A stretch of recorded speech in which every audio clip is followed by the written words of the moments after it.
Hola a todos, bienvenidos al curso seminario El mundo después de la pandemia, organizado por la Academia de Pensamiento Crítico y la Fundación de Investigaciones Marxistas.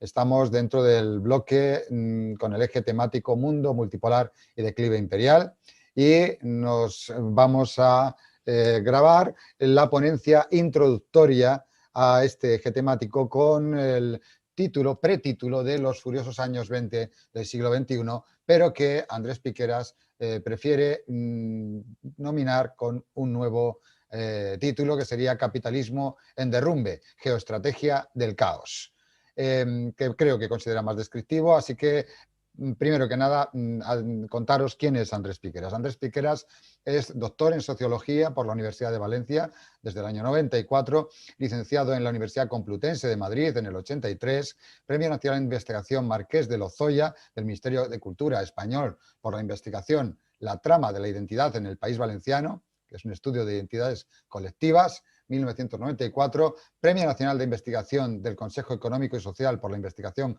colectiva sobre los modelos sociales autonómicos en el contexto español, Consejo Económico y Social, 2015, profesor titular de la Universidad Jaume I de Castellón, España, en donde imparte clases desde el 91, y su línea de investigación es mundialización, nuevas identidades y sujetos colectivos. En relación a ella ha realizado numerosas publicaciones sobre identidad y sobre la construcción de sujetos en las sociedades tardocapitalistas con trabajo de campo en Europa, América Latina y África. Es asimismo miembro del Observatorio Internacional de la Crisis, con el que lleva trabajando más de 12 años sobre la crisis mundial capitalista y sus consecuencias. Así pues, damos la bienvenida a Andrés Piqueras a tu seminario, porque básicamente es uno de los que realmente ha pergeñado y ha construido este seminario. Adelante, Andrés. Hola, saludos a todas las personas que nos escuchan. Voy a intentar continuar con lo que se está diciendo en el curso hasta ahora, con una ponencia introductoria a esta segunda parte del curso, donde tocamos temas globales. Bien, en un capitalismo globalizado, pero carente de una entidad política territorial global, algo así como un Estado mundial, buena parte de las estrategias de ese mando vienen ejercidas directa o indirectamente por la potencia dominante, eso que se llama un hegemón, el cual se encarga de crear, organizar y dirigir el conjunto de instituciones mundiales necesarias para la regulación global del sistema. Desde mediados del siglo XX, ese papel le ha correspondido a Estados Unidos. Esta formación social imperial, como veladora última del funcionamiento del capitalismo global, se ha encargado desde entonces de establecer el entramado jurídico institucional valedor de la acumulación de capital a escala planetaria. Hay un conjunto de instituciones globales, como la ONU, el Fondo Monetario Internacional, el Banco Mundial, el embrión de lo que después sería el Acuerdo General sobre Aranceles Aduaneros y Comercio, o GATT, que sería el embrión de la Organización Mundial de Comercio, como decía, y las cumbres de las principales potencias, G7, después G20, etcétera, tribunales internacionales, etcétera, todo un conjunto de instituciones globales que Estados Unidos iría de una u otra manera pergeñando a su imagen o bajo el manto de sus propios intereses. Su ambicioso proyecto de construcción del capitalismo global a imagen propia estaría imbricado en esa suerte de open door o imperialismo por derrame que hablaban a esos sociólogos canadienses, Panici y Gindin, y que trataba de trasladar la jurisprudencia USA al resto del planeta y con ella después su conjunto de dispositivos y medidas tanto tendentes a garantizar la acumulación global de capital como también, ante la creciente obstrucción de esa acumulación, la procura de crecimiento a través de la desposesión de la riqueza de otros, que es algo fundamental y consustancial al capitalismo a lo largo de la historia. Esto último se haría a través, especialmente, de toda esa suerte de acuerdos y tratados de comercio e inversiones, tratados de libre comercio, que marcarían una especie de sistema legal supranacional o una manera de derecho internacional, entre comillas, informal, del que, bueno, con todo un conjunto de normas institucionales que serían casi de obligado cumplimiento para el resto del planeta, excepto para el propio país que construía todo ese orden. Todo un orden que además iría dejando cada vez más fuera de juego lo que se llama la soberanía nacional, que se construyó como manera de interaccionar entre sí, de relacionarse entre sí los estados, desde la paz de Westfalia. Entonces, prácticamente esa soberanía nacional queda marginada en función de todo ese dispositivo supraestatal global que Estados Unidos iría creando a partir de la posguerra, de la segunda posguerra mundial. Pero con una especial consideración, que es que de todo ese conjunto de normas se exime a sí mismo. En Estados Unidos no va a sentirse afectado por ella y va a rechazar prácticamente el conjunto de dispositivos de gobernanza, como a ellos les gusta llamar, mundial. Os voy a poner una diapositiva. Estas son algunas de las convenciones, protocolos y acuerdos no firmados por Estados Unidos, como dice ahí, en una lista no exhaustiva, por las que la propia potencia dominante decide no seguir. En algunos casos es prácticamente el único país del mundo que no los firma. Yo no voy a leerlos todos porque la lista no es exhaustiva y sería interminable aquí, sino simplemente para que los tengáis delante de vosotros. Y me limitaría a lo mejor a decir las más llamativas, como la Convención sobre la Eliminación de todas las formas de discriminación de la mujer, el Convenio para la represión de la trata de personas y de la explotación y la prostitución ajena, el Protocolo de Kioto. Bueno, ahí tenéis más, el Tratado de Ottawa, por supuesto, todo lo que sea abolir la pena de muerte, Convención Internacional sobre la represión y el castigo del crimen de apartheid, cosa que Estados Unidos ha defendido en todo momento. Más la Convención sobre la imprescriptibilidad de los crímenes de guerra y los crímenes de lesa humanidad, la Convención Internacional contra el Reclutamiento Militar, la utilización, la financiación y el entrenamiento de mercenarios. Claro, joder, si Estados Unidos firma eso, ya me diréis. Pactos firmados por Estados Unidos pero no ratificados, por lo que se exime a sí mismo de su cumplimiento. La lista tampoco es exhaustiva. Bueno, de la Convención sobre los Derechos del Niño, solamente Estados Unidos y Somalia no lo ratificaron. Protocolo facultativo de la Convención sobre los Derechos del Niño referente a la participación de niños en conflictos armados. Protocolo facultativo de la Convención sobre los Derechos del Niño relativo a la venta de niños, prostitución infantil y utilización de niños en la pornografía. Todo esto no lo ha ratificado Estados Unidos. Bueno, ahí tenéis otra lista. Tratado que yo digo ya los más llamativos, tratado de prohibición completa de todos los ensayos nucleares, otra cosa que claro no puede firmar. Pacto Internacional de Derechos Económicos, Sociales y Culturales, convenio relativo a la libertad sindical y a la protección de derechos de sindicación, sobre el derecho de sindicación y negociación colectiva, Convención de las Naciones Unidas contra la Delincuencia Organizada, en fin, un largo etcétera. Quiero deciros cómo ese derecho internacional, entre comillas, que Estados Unidos inventa para el resto del mundo, se exime a sí mismo de cumplirlo. Ahí tenemos, por ejemplo, que todo este orden mundial va a hacerlo o va a obligar a hacerlo seguir, en cambio, al resto de países, de potencias, incluidas las potencias capitalistas afines a él mismo. Bien, bueno, pues esto es el orden mundial que ha creado, dicho muy brevemente, después de la posguerra hasta prácticamente nuestros días. Pero llega un momento en que el sistema en sí, el conjunto, entra en una fase de decadencia sistémica, de crisis estructural sistémica, que viene dada fundamentalmente por el hecho de la sobreacumulación. Aquí tenemos que utilizar un poquillo de términos técnicos, que quiere decir que el sistema es la gran enfermedad crónica del sistema de la que no ha podido escapar desde sus mismos orígenes, que es, a diferencia de cualquier otro sistema o modo de producción a lo largo de la historia, muere de riqueza.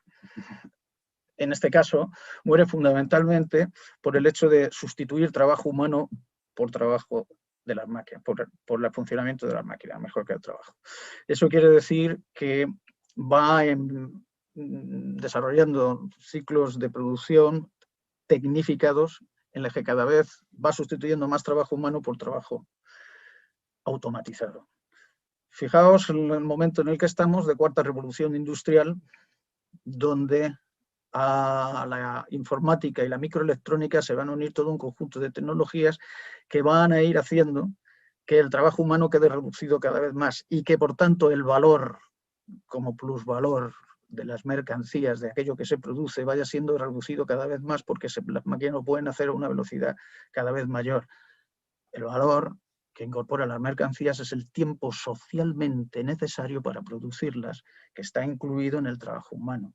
Llega un momento que ese trabajo directo, la pérdida de ese trabajo directo no puede ser compensada por el trabajo indirecto que depositan las máquinas y que añaden valor, ese valor añadido. No puede ser compensado una cosa con otra. Esto sé que es difícil de entender, pero es importantísimo tenerlo en cuenta porque es una enfermedad que no puede escapar y es, en el fondo, la causa fundamental de toda la crisis sistémica. Yo con esto quiero decir que en esta cuarta revolución industrial, como decía, a esas tecnologías de la tercera revolución industrial se van a añadir la biogenética, la nanotecnología, la inteligencia artificial y la robótica. Imaginaos en este contexto la pérdida de valor que tienen la absoluta mayoría de la producción capitalista. Simplemente os voy a poner los gráficos que muestran esa caída. Hay decadencia sistémica. Esta es la tasa de beneficio, cómo ha ido cayendo de los años dorados del capitalismo a mediados del siglo XX, cómo a pesar de los intentos de repunte no puede escapar de esa depresión. Eso quiere decir también que la caída, esa caída sistémica no es una caída a plomo, ni creemos que vaya a ser una caída como una piedra que se tira desde un barranco, sino más bien como la piedra que cae a lo largo de una ladera, de una montaña, con pequeños botecitos y rebrotes, pero la tendencia es siempre hacia abajo. Ahí tenemos, si solo miramos la tasa media de ganancia de las sociedades centrales del sistema, ese es el capitalismo avanzado o del capitalismo primigenio, donde primero se instauró el capitalismo. Cómo todo eso se lleva después al mundo de la especulación y las finanzas para intentar paliar la ganancia en la esfera productiva, se intenta llevar a la ganancia en la esfera especulativa, como si el dinero pudiera reproducirse a sí mismo, haciendo un capitalismo cada vez más de ficción e irreal, un capitalismo más demenciado en donde se generan deudas, apuestas, capital ficticio, invención de dinero de la nada continuamente, que sería larguísimo de explicar, pero que tengo ahí algunos de los artículos que probablemente serán distribuidos como material del curso, en donde se puede encontrar más información y, por supuesto, vinculación a aquello que he escrito sobre todo esto y que, bueno, que en el equipo del Observatorio Internacional de la Crisis llevamos trabajando durante bastantes años, como Chema nos dijo antes. Bueno, estos son cómo crecen los productos financieros al mismo tiempo que decrece la tasa de ganancia productiva. Bien, en medio de este caos sistémico, en medio de este derrumbe sistémico, aparece un gran nuevo país, una gran nueva potencia, el nuevo gigante, China. ¿Qué tenemos aquí? Pues tenemos varias posibilidades porque sobre esto se ha discutido mucho y se ha especulado todavía más. ¿Está dando China una vida extra o puede dar China una vida extra al capitalismo, generando un nuevo ciclo de acumulación-producción con eso que le llaman el taller mundial, etcétera, y que pueda ser capaz de regenerar la vida de un capitalismo lánguido? ¿O puede estar China preparando ser la antesala para el paso a un nuevo sistema, a un nuevo modo de producción? De momento, sabemos que China está jugando con las mismas armas del capitalismo para vencerle en su propio terreno y está aprovechando gran parte de toda la estructura creada en torno al libre comercio, todas esas comillas que quieren poner, etcétera, para poder aprovecharlas para sí mismo. Un país que ha podido ser la primera potencia emergente precisamente por tener una economía planificada, por controlar su propia moneda, por controlar el conjunto del excedente productivo y reinvertirlo, por tener la propiedad estatal y colectiva de la absoluta mayoría de los medios de producción y del mundo empresarial, e incluso se reserva, por supuestísimo, todos los sectores estratégicos de la economía para el control estatal. Gracias a eso puede redirigir todas esas claves de competencia internacional para un crecimiento autocentrado, para un desarrollo autocentrado, cosa que no ha podido hacer ningún otro país de las periferias del sistema capitalista, porque precisamente sus economías estaban dominadas desde fuera, a pesar de la aparente independencia externa. Bien, entonces en estos momentos se debate sobre la condición capitalista o socialista de China. Es un modelo mixto especial, a nuestro entender, en donde prima por ahora el control estatal de los medios y, por tanto, puede, en función de los resultados de las propias luchas de clase internas que se vayan desarrollando en los próximos años, puede empezar a transformar el conjunto del sistema en el que estamos en estos momentos como un sistema global. Obviamente, además de eso, nos podemos fijar en que China tiene ahora mismo algunas de las indicaciones más importantes a escala internacional de contrapoder. Por ejemplo, la Organización de la Cooperación de Shanghái, todo el entramado de los BRICS y su Banco de Desarrollo, el Banco Asiático de Inversiones e Infraestructuras, la Asociación Económica Integral Regional, un fondo de fomento, un sistema propio de compensación e intercambio, una bolsa internacional de energía.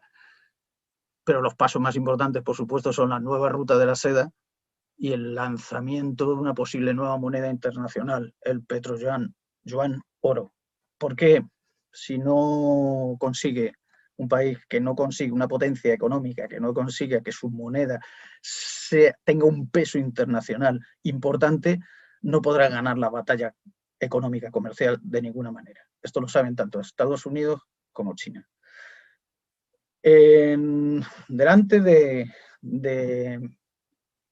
todo esto está, por supuesto, la competencia cada vez más manifiesta, cada vez más explícita, cada vez menos disimulada del hegemón actual, del hegemón en decadencia, frente a esas posibilidades de construcción de un nuevo orden mundial por parte de China.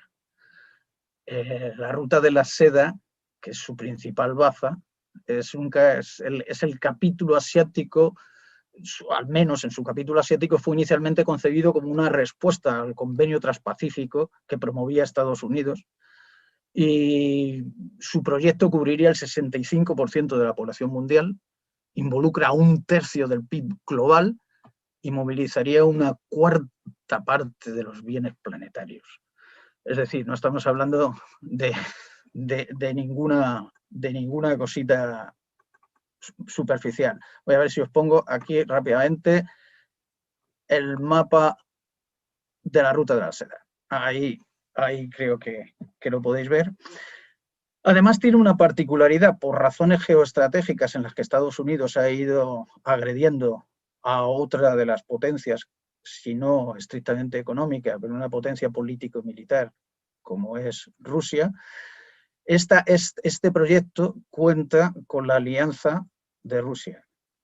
El proyecto chino-ruso lo hemos llamado la zona de estabilidad mundial, en el sentido de que ante el caos financiero, de desposesión, de destrucción de mercados laborales, de destrucción social y apropiación de la riqueza que antes era colectiva mediante privatizaciones y demás, lo que intentan es regenerar unas nuevas vías de intercambio mutuamente provechoso intercambios comerciales y de construcción de infraestructuras, de construcción de mecanismos mercantiles y diplomáticos de entendimiento a través del mutuo desarrollo, que tiene tanto para todo el corazón de Asia, que llega hasta Europa con el tren de alta velocidad hasta el mismo Londres, y con sus ramificaciones en África y, aunque aquí no está representado, también hacia el sur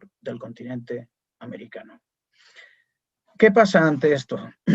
Pues pasa que el hegemón en decadencia, la potencia hegemónica en decadencia, le va a oponer todos sus esfuerzos, toda la violencia política, diplomática, económica, pero también militar, a su alcance para frenar ese proceso. Esto es lo que decía, que el capitalismo en derrumbe opone una geoestrategia del caos. Y se da el caos porque está destinada fundamentalmente a destruir sociedades. Ya no a conquistar, a implantarse en territorios, como en los viejos tiempos de la colonización y del imperialismo, sino fundamentalmente a hacer socavones, agujeros en la autopista que China está intentando construir.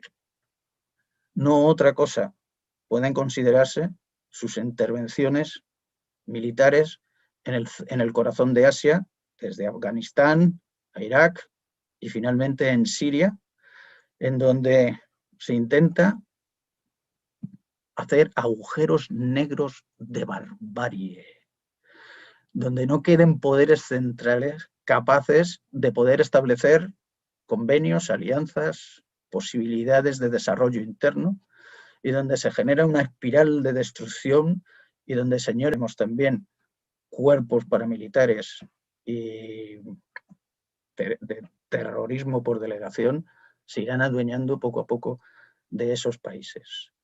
Tenemos sus ramificaciones en África, que vamos a ver también enseguida.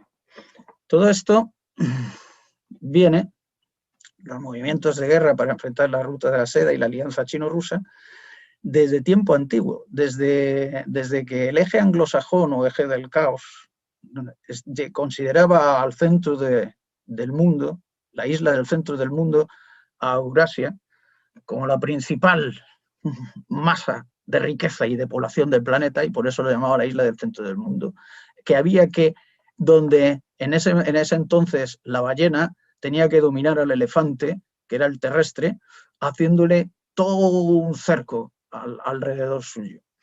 Esta era la doctrina de Mackinder, el que está reputado de ser el primer geoestratega moderno, ¿no? Quien rija el este de Europa comandará el Gerla en el corazón del mundo. Quien rija el corazón del mundo comandará la isla del mundo. Quien rija la isla del mundo comandará el mundo. Fijaos que Mackinder tendría como colofón de ese proyecto de Mackinder sería la separación de las riquezas en gas, petróleo, minerales, materias primas de toda Siberia, la separación de Rusia de Siberia. Eso sería seguido después por uno de sus mejores discípulos, en donde decía que el mundo anglosajón debía establecer un cordón sanitario frente a Rusia, dejándola aislada del resto del mundo prácticamente. Fijaos todas las bases militares que rodean a Rusia en estos momentos en todo el planeta. Eso viene motivado fundamentalmente ahora también, a esta obsesión histórica, se le añade el hecho de eliminar el brazo armado del proyecto chino-ruso de la ruta de la seda. Aunque sea chino, Rusia está apoyándolo estratégicamente. Y por eso es importante separar uno de otro también. Fijaos cómo se ha ido estableciendo en planes. El plan Zebrowski, que era de dominio total de Estados Unidos, diseñado con los otros dos grandes halcones de la Casa Blanca, contemplaba la reestructuración del dominio mundial una vez desaparecida la URSS, a principios de los 90, y la adaptación de un nuevo tipo de guerra, que se llamaba un nuevo American Way of War, ¿no? que contemplaba la reestructuración de toda Asia Central y de toda la región noroccidental africana. De ahí se pasaría a la doctrina de dominación permanente, lanzada en el 92, que no tenía todavía claridad de quiénes iban a ser sus rivales, los rivales de Estados Unidos, dado que la Unión Soviética acababa de desintegrarse. En cambio, en la teoría del caos constructivo, fijaos qué títulos se dan ellos a sí mismos, lo que hacen, la teoría del caos constructivo, generar el caos para de ahí sacar ellos tajada, durante el gobierno de Bush, con la que Washington intentó afirmar su hegemonía tras los atentados terroristas del 11 de septiembre de 2001. En ese momento ya sí se enunciaba la necesidad de cercar a China. La doctrina del pivote asiático, formulada por Obama, apuntaba a hacer un despliegue de instalaciones militares y medios de combate para limitar el abastecimiento de China en caso de conflicto. ¿Eso qué quiere decir? Rodear a China por sus mares, todo el mar, especialmente el mar meridional de China. Que ahora enseguida lo comento. De ahí solo va a haber un paso a la mal llamada guerra comercial del presidente Trump, que escaló aún más el conflicto. Lo de la guerra comercial también vamos a intentar decirlo después un poquito más. Pero simplemente tocar también el documento Ventaja en el Mar, publicado por el Instituto Naval de Estados Unidos, que fue definido como la estrategia marítima del país a partir de la integración de poder naval en todos los dominios.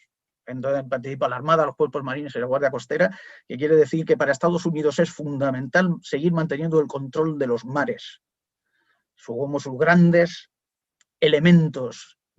Lo que hizo la posibilidad de que Estados Unidos se convirtiera en una potencia militar por encima de las otras potencias militares fueron los portaaviones. En los momentos en que las grandes masas de circulación de mercancías y el movimiento de capital se ocurrían en los mares. Lo que pasa es que hoy ya no estamos en ese momento. Hoy las grandes circulaciones de capital van por la red. Hoy el dominio del que tenga el 5 o el 6G es más importante quizá que los portaaviones.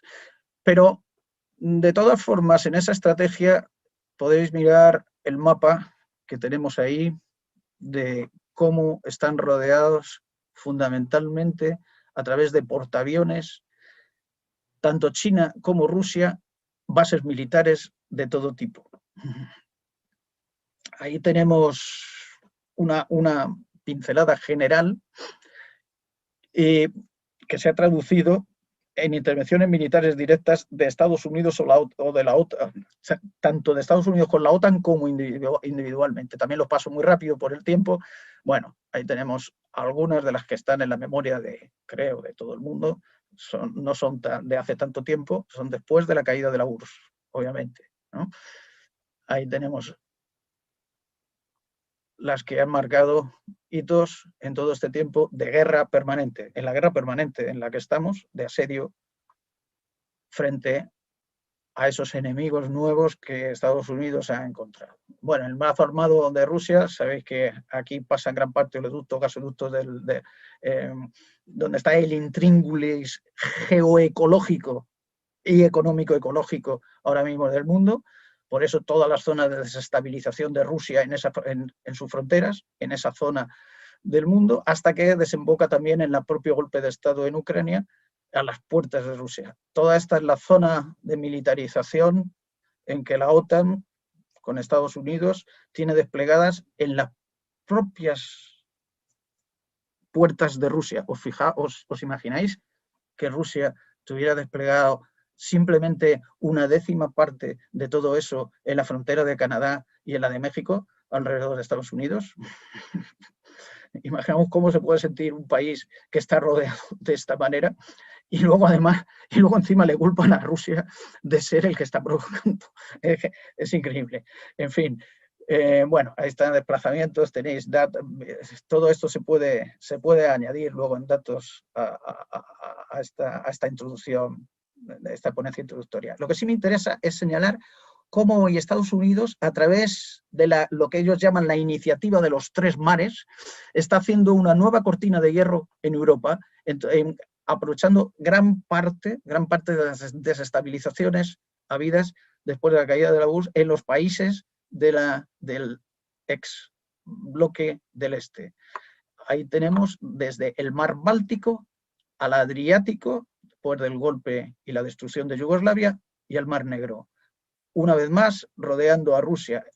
Rusia, esta es la del Mar Negro, su única salida natural durante la mayor parte del año, porque durante la buena parte del año las que tienen el Báltico están bloqueadas por el hielo. Y aquí tenía a través del estrecho donde podía pasar de Estambul.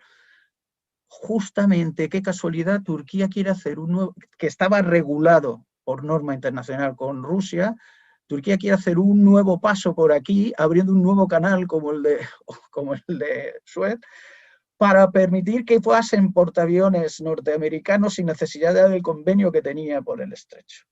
Bueno, todo esto, esa nueva cortina de hierro, está poniendo en peligro toda la estabilidad de Europa y todas las posibilidades de cualquier acuerdo energético económico con algo que necesitamos abiertamente con Rusia, en función de los intereses de Estados Unidos en particular y del eje anglosajón en general, poniendo en peligro también los propios países, porque obviamente eso llevaría a una guerra de devastación brutal en la que Estados Unidos una vez más quedaría fuera de ella. Nos enzarzaría otra vez a la destrucción a los europeos. Bueno, el objetivo de destrucción de la ruta, todas estas son las bases militares que rodean al único país que le queda por destruir, aniquilar prácticamente en esa ruta, que es Irán, en donde se tiene que cebar especialmente para generar otro agujero negro de barbarie, que lo intenta por todos los medios, a través de guerra comercial, política, diplomática, y cada vez más militar. Ya sabéis que sufre agresiones del imperialismo sionista de forma continua, prácticamente. Y, por supuesto, la guerra en Siria, construida, inventada, pergeñada a través de grupos paramilitares y grupos de terrorismo alquilado para destruir el país. Y toda esa expansión al norte de África. Ahí tenemos, si nos fijaron, bueno, también por supuesto Yemen, aquí tenemos las riquezas de África y algunas de las claves de entendimiento de cooperación de la ruta de la seda China en África, donde tiene sus principales inversiones, empezando por Kenia, donde sabéis que quiere hacer todo el transafricano, que lleve riqueza de un lado a otro y que pueda trasladar recursos, materias primas, hacer la comunicación interafricana y también el comercio interafricano y demás. Y después otro tanto, ya no tan ambicioso de ese proyecto en la panza de África, sino también que pueda introducirse al menos hasta el corazón de Botswana y no sé si llegando a Namibia también, a través de Mozambique. Fijaos qué casualidad, son los mismos sitios donde están implantadas las tropas de la OTAN y norteamericanas y francesas. Aquí es donde están los países con presencia actual del ejército de Estados Unidos. Pero más curioso todavía, qué casualidad, aquí están las principales sucursales de Al-Qaeda. ¡Qué barbaridad! ¿Cómo es posible? En el mismo sitio que en Siria, en Irak. Y además nos cuentan películas impresionantes. Nuestros telediarios, y no se les cae la cara de vergüenza a los directores de telediario, ni a los redactores. Nos cuentan que una organización terrorista es capaz de invadir 5 países a la vez. Ella sola sale, controla el mundo, te ataca el pleno corazón de Nueva York, hace lo que le dé la gana. Bueno, películas para niños que lamentablemente, con el control absoluto de los medios de comunicación a escala planetaria, hacen que la absoluta mayoría de la gente que no tiene acceso a ninguna otra fuente de información se lo termine creyendo. Y fijaos dónde están las sucursales de ISIS. ¡Qué casualidad! ¡Ostras! El Cuerno de África, ¡ostras! Mozambique. Y ahora ya la están introduciendo también en la República del Congo. Increíble, increíble. Aquí está todos los recientísimos ataques en Mozambique que ha habido. Curioso cómo está toda la zona del Cuerno infiltrándose cada vez más en Kenia. En todos estos lugares, con el fabuloso objetivo de destrozar cualquier posibilidad de construcción y de desarrollo que venga dada a través de la ruta de la seda. Increíble, pero cierto. Bueno, esto ya es el colmo de los colmos, cuando el sueño básico de los yihadistas, ¿no? De dominar todo eso, de crear su gran Estado mundo, que contempla, por supuesto, con Al-Ándalus incluido, ¿no? Bueno, pero hay un país que fue especialmente significativo para todo esto. El país que podía contener la barbarie y la destrucción en África, y además que se empeñó continuamente establecer una suerte de unidad africana con una moneda propia, y que había empezado también a vender o intentaba vender su petróleo a China, abasteciendo a China, y cambiar de la divisa en la que se hacían las transacciones de petróleo. Igualito que hizo Irak. Igualito de destruido. Igualito de destruido. Un país que contemplaba un PIB parecido al de Portugal o Irlanda en Europa, con electricidad gratuita para la población, con agua potable gratuita, con derecho de vivienda, con un bono a los recién casados, con préstamos a 0% de interés, con educación gratuita, con alfabetización que se subió del 5 al 83%, etcétera, etcétera. Ese es el país que había que destruir, ese es el país que había que destrozar, porque había un dictador que era muy malo, ¿no? No como los saudíes, ¿verdad? No como todos los que están en la península arábiga, o cualquiera de los que te puedas ir ahí, aliado de Estados Unidos y de nosotros, como empezando por nuestro entrañable vecino que señalo por aquí.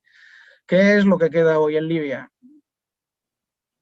Señores de la guerra, barbarie, matándose entre sí, donde se venden esclavos en las plazas públicas de Trípoli y otras ciudades, al aire, así, abiertos, sin tapujos, sin nada, donde se esclaviza a la población, donde se masacra por nada.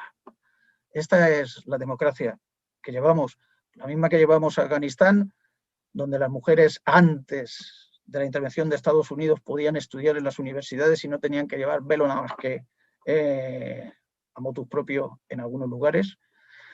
Y en Irak, y es lo que tenían pensado también para Siria, si no llegase por la intervención de Rusia. Hoy en día, la bandera de ISIS estaría ondeando en Damasco, como en Trípoli, como hizo en Bagdad. En fin, estas son las intervenciones de la OTAN en medio, algunas de las representaciones de las intervenciones de la OTAN en medio de todo este tinglao. Y deciros que esta guerra mundo, guerra total, para terminar un poco directamente con todo esto introductorio,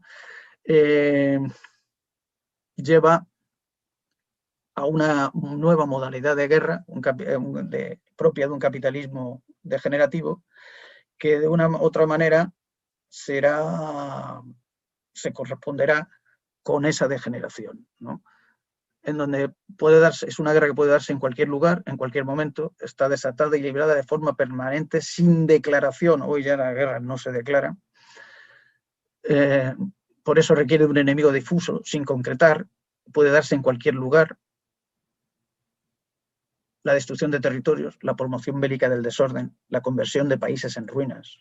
No solo busca la apropiación de recursos energéticos o de cualquier otro tipo, son resultados estratégicos, como se estaba diciendo, la destrucción por la destrucción. Y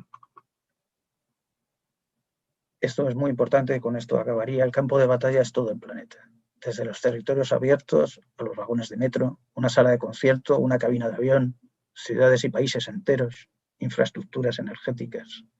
Todo es objetivo de guerra. El control de los medios, el control del relato,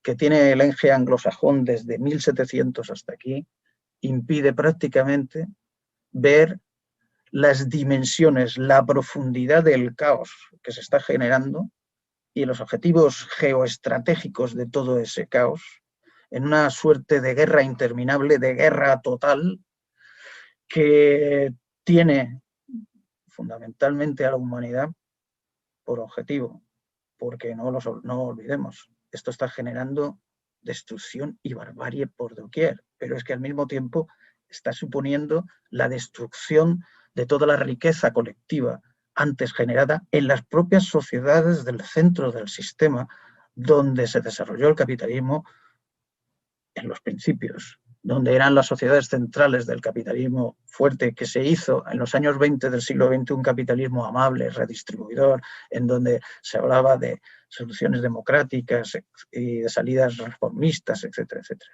Este es el que hoy está siendo absolutamente marginado y podemos tener clara una cosa, no sabemos si la crisis esta de capital es su fase terminal. Nosotros pensamos que es su crisis terminal, pero no quiere decir que sea inmediata. Puede durar mucho. Esa caída, como decía, de la piedra por el barranco, puede tener brotes de recuperación, puede tener saltitos y puede durar todavía. Ahora bien, tenemos clarísima una cosa. Más dure la agonía del sistema, más sufrimiento, más penalidades y muerte para la humanidad. El sistema ya no puede ofrecer zanahorias, ya no puede ofrecer prácticamente bienestar, crecimiento, progreso, todas esas cosas que le legitimaron dentro de las sociedades en las que pudo lograr hacerlo en los años del capitalismo industrial productivo y demás. Hoy puede ofrecernos barbarie, guerra, pandemias, destrucciones de hábitats, destrucción de la riqueza social colectiva. En fin, como introducción creo que puede ser suficiente para lo que viene y que será muy rico por los ponentes que van a intervenir, por supuesto, que podrán profundizar en todos estos temas y que además, por supuesto, tenéis los enlaces y material que siempre pueden estar abiertos para también profundizar en ellos si ha sido de vuestro interés. Un saludo para todo el mundo desde aquí y mucha fuerza.